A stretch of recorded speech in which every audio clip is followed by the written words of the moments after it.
It's Yumina. In today's video, I'm going to be talking about the Exotical from college that I'll never forget. So this lady, I'm going to call her Star. I wanted to give her a pretty name, and I wanted to call her Star because I don't want to use her real name. Thankfully, I remember her real name. And she, so this is short. This is going to be a short story. I'm going to try to make it shorter than I almost did. And I actually was going to include her in another video that I did, and I decided I was too emotional for the video, and also it didn't like fit 100% into the video that I was doing previously, so I wanted to do a separate video about her. So the first year I went to college, we started school in August, and by the time I met this lady, I think I met her in October because I think she was like a transfer student.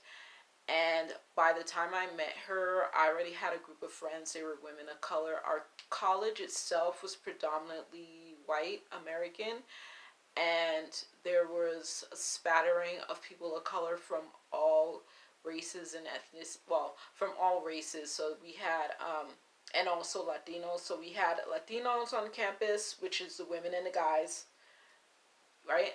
So we had Latinos on campus, we had African Americans, we had Africans, we had a few Asians, and biracial people who were like black and something else, or white and something else.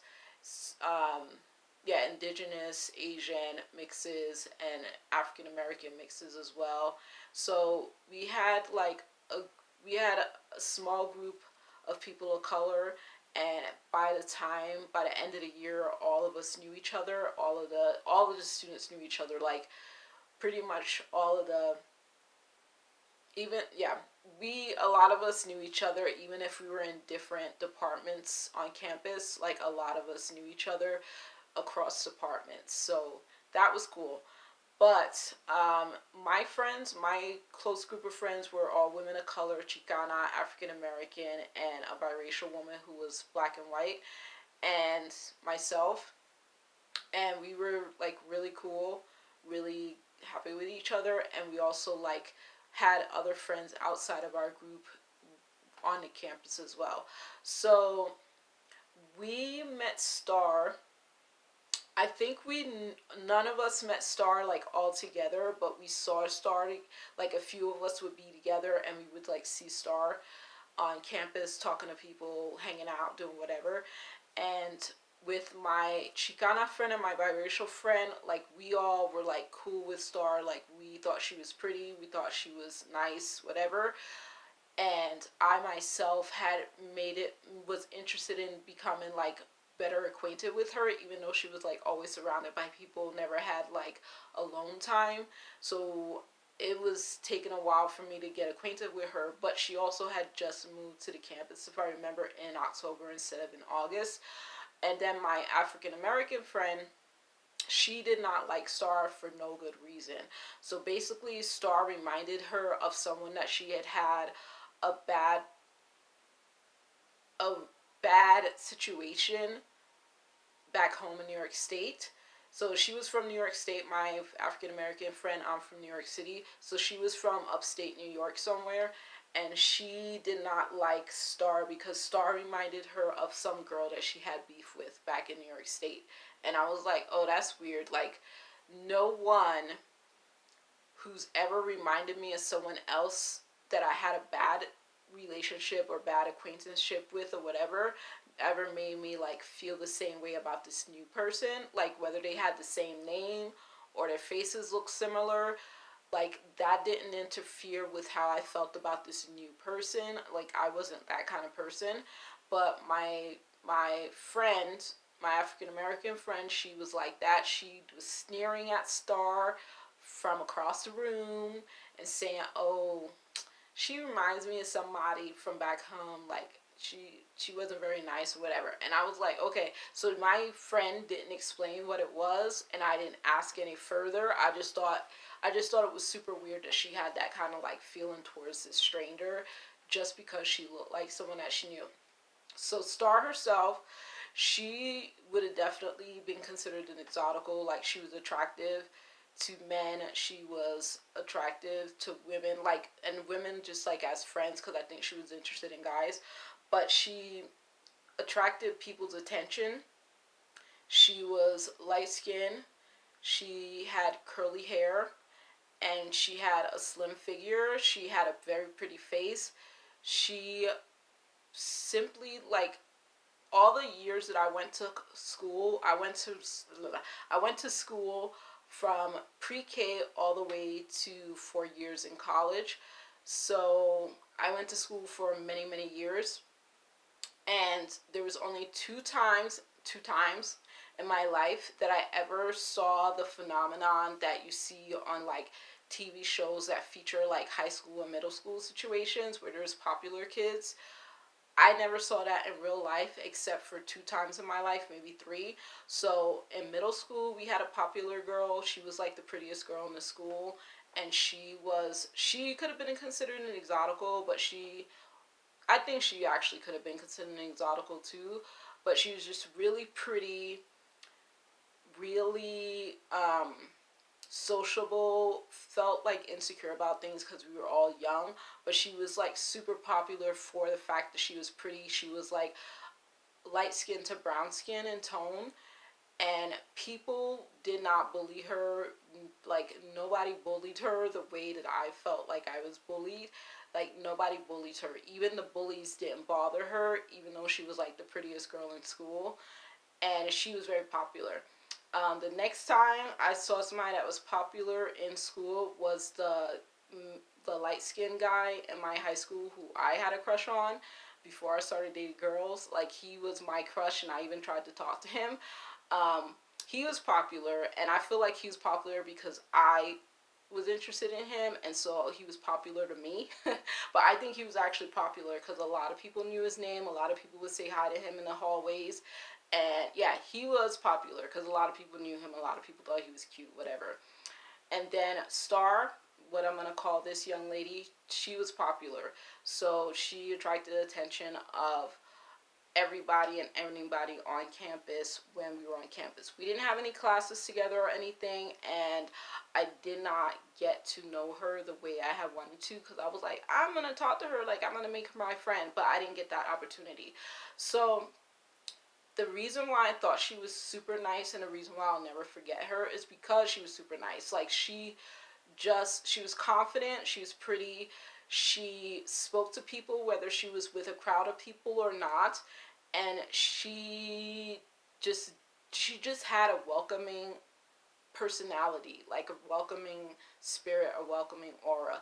And I remember one time I was walking by myself to my dormitory, and I was wearing this as a sarong. So I was wearing this as a skirt, and sarong is very popular for a skirt type in like tropical island countries and in parts of Asia as well. I wore this as a sarong, and she saw me wearing it, and she hollered out to me while she was hanging out with some people. She was like, "Oh, I like your skirt," and I was like, "Oh, thank you." And even though she complimented me on it, that was the last time I wore it as a sarong. I started wearing it as a head wrap instead, and I love this as a head wrap because it looks like I have blue hair without having to dye my hair.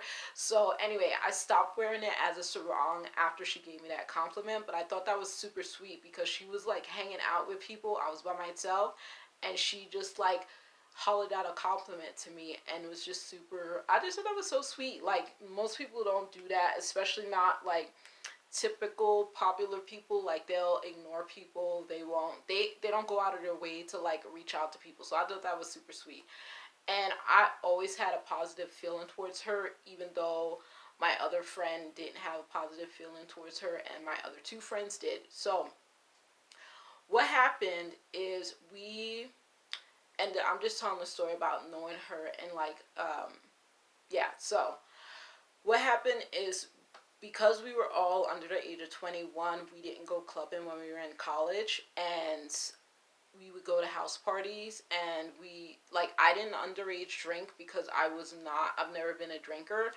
Um, and I think Star did drink, but that's not the point of the story. The point of the story is Star went to a house party or something, that she had been invited to with some of her friends, and things were going fine.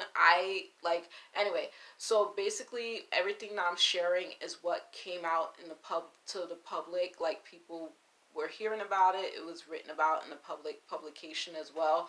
So she was at a party. She turns out she had asthma, and we didn't know she had asthma. This all happened the same month that we met her, if I remember correctly. We met her in October. This happened in October, so I did not get time to know her. So she had an asthma attack when she was at a party. She did not get oxygen for 5 minutes to her brain. I think she didn't have her inhaler or something, and she had to get taken to the hospital. Her relatives had to come. I forget which state she was from. I think she was from the East Coast as well.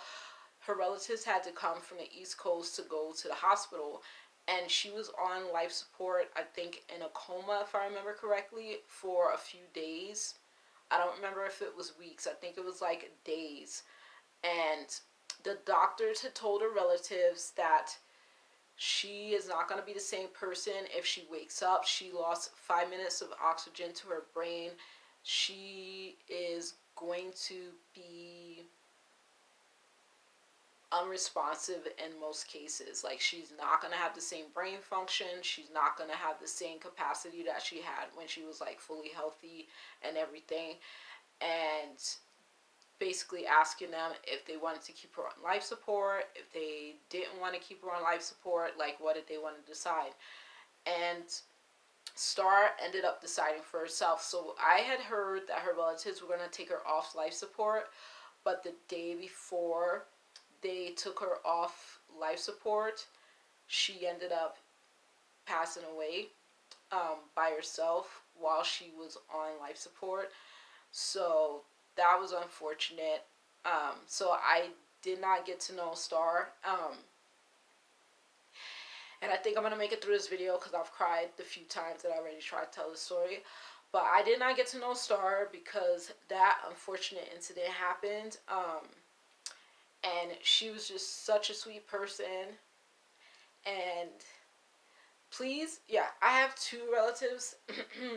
I have two relatives that have asthma, and hopefully they keep their necessary things with them so that if they ever have an attack that they'll survive it. But yeah, she, from what I understand, she did not have her inhaler with her. She lost 5 minutes of oxygen, and she did not survive that incident within a few days. I feel like it was within a week that we lost her. But yeah, and unfortunately, my former friend, she had no sympathy for what happened. She was so unempathetic. I was empathetic, sympathetic, and empathetic, and my friends were sympathetic about it, but my other African American friend, she could care less, and I was like, wow, like, that's messed up. But yeah, so we lost her, and she was unforgettable because her personality was just so extraordinary. Her looks, she was beautiful, and she just seemed like a nice person even from a distance. So yeah, if I remember correctly, that all happened in October years ago, and they put up a little memorial on our campus for her. I actually have to go back and see if that memorial is still there. But yeah, they put up a memorial for her on the campus, and yeah. And I miss her to this day. I look forward to seeing her in the resurrection. But yeah, that's the story about Star, who was an unforgettable exotical that I met at college. And that's the end of my video. I'm so glad I didn't cry again. And take care. Let me know if you have any questions. I'll talk to you later. Thank you for watching. Take care. Bye.